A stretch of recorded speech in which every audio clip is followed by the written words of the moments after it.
Number 3، ان میں را اور موساد اور CIA کے ایجنٹ ہیں. یہ کیا کام کرنا چاہتے ہیں یہ بھی نوٹ کر دیجئے.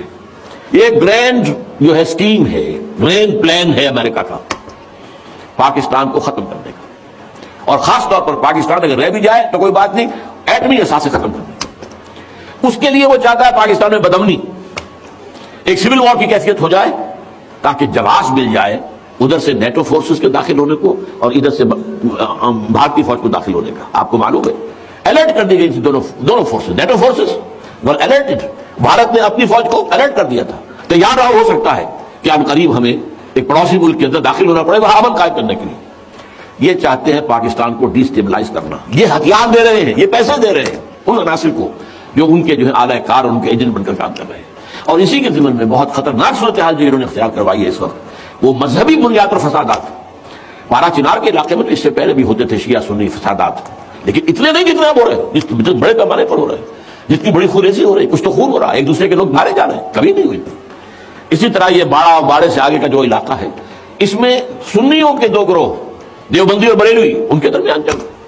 یہ دونوں انتہائی خطرناک جنگیں ہیں جو امریکہ اور بھارت کے ایجنڈوں کے ذریعے سے پاکستان میں پھیلائی آگے بڑھ سکتی ہے. یہ پولرائزیشن پاکستان کے اندر آ سکتی ہے.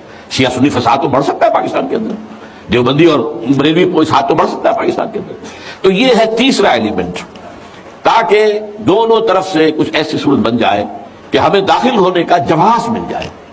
پھر ٹھیک ہے، اس کے بعد کیا ہوگا؟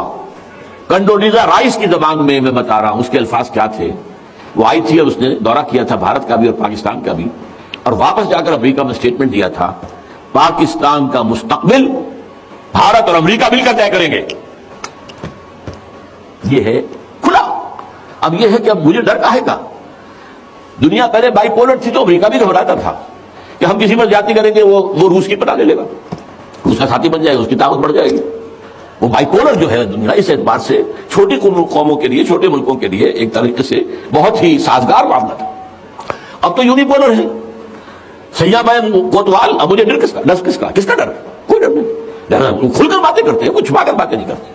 ان کا جو نقشے بنتے ہیں جو امریکہ کی طرف سے مڈل ایسٹ کا نیا نقشہ شائع ہو گیا، اس کے اندر یہ ہے کہ کردستان ہو جائے گا، بڑا کردستان، اس میں یہ کچھ علاقہ ترکی کا جائے گا، کچھ عراق کا شمالی جائے گا، کچھ ایران کا شمال مغربی حصہ جائے گا. یہ گریٹر کردستان، گریٹر بلوچستان، یہ تو ہمیشہ سے ان کا ایک پروگرام ہے. اور اس میں صرف بلوچستان نہیں، ہمارا بلوچستان نہیں صرف، اس میں کچھ ایرانی بلوچستان بھی آئے گا، کچھ افغان بلوچستان بھی آئے گا، اور کچھ پنجاب کے اضلاع بھی آئیں گے. یہ ڈیرہ جات جو ہے یہ کہلاتے ہیں کہ یہ تو در حقیقت خاص طور پر ڈیرہ غازی خان یہ تو بلوچ علاقہ ہے. اور سندھ کا بھی وہ علاقہ جو ہے جیکب آباد وغیرہ کا جو شمال کا ہے، اوپر کا ہے، وہ ظاہر بات ہے بلوچ. تو یہ نقشہ ہے. اسی طریقے سے یہ کہ باقی جو عراق ہے اس کے تو 3 ٹکڑے ہو جائیں گے. ایک ٹکڑا جائے گا کردستان کے ساتھ، ایک سنی اسٹیٹ بنے گی اور ایک شیعہ اسٹیٹ بنے گی.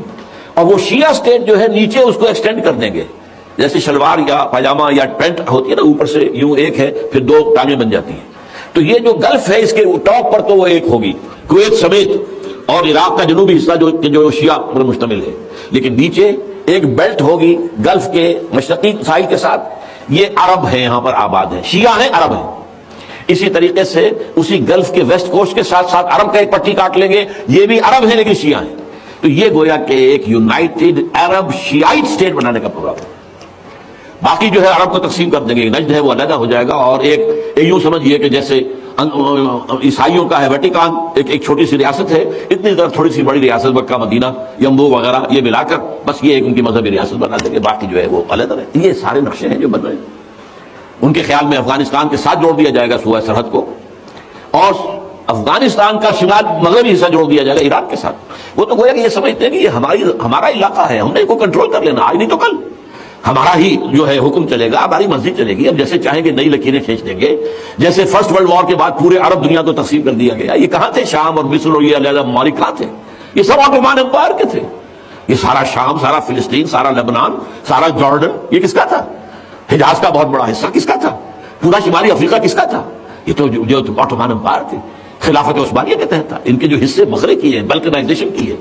جیسے کہ حضور کی حدیث تھی کہ ایک وقت آئے گا مسلمانوں کے دنیا کی قومیں تم پر ٹوٹ پڑیں گی اور اس طرح ایک دوسرے کو دعوت دیں گے، آئیے آئیے آئیے آئیے آئیے. یہ دسترخوان بچھا کر کھانا چن دیا گیا، کھانا تناول فرمائیے. اس طرح قومیں تداعا علیکم القوم، اقوام، یہ قومیں تمہارے اوپر بلائیں گی جائیے، اچھا یہ حصہ آپ لے جائیے، یہ فرانس کو دے دو بھائی، یہ جو ہے لبنان ہے اور یہ فرانس کا ہے، اور مصر جو ہے وہ انگریزوں کا ہے، اور اسی طریقے سے عراق انگریزوں کا ہے، پھر یہ کہ لیبیا یہ اطالویوں کو دے دو، الجزائر فرانسیسیوں کو دے دو۔ یہ حصہ کس نے کیے؟ یہ فرسٹ ورلڈ وار اتنی پرانی بات نہیں ہے، ابھی 100 سال نہیں ہوئے اس واقعے کو جبکہ یہ ساری تقسیم ہوئی، ورنہ ان علیحدہ علیحدہ ملکوں کا کوئی نظام تھا ہی نہیں۔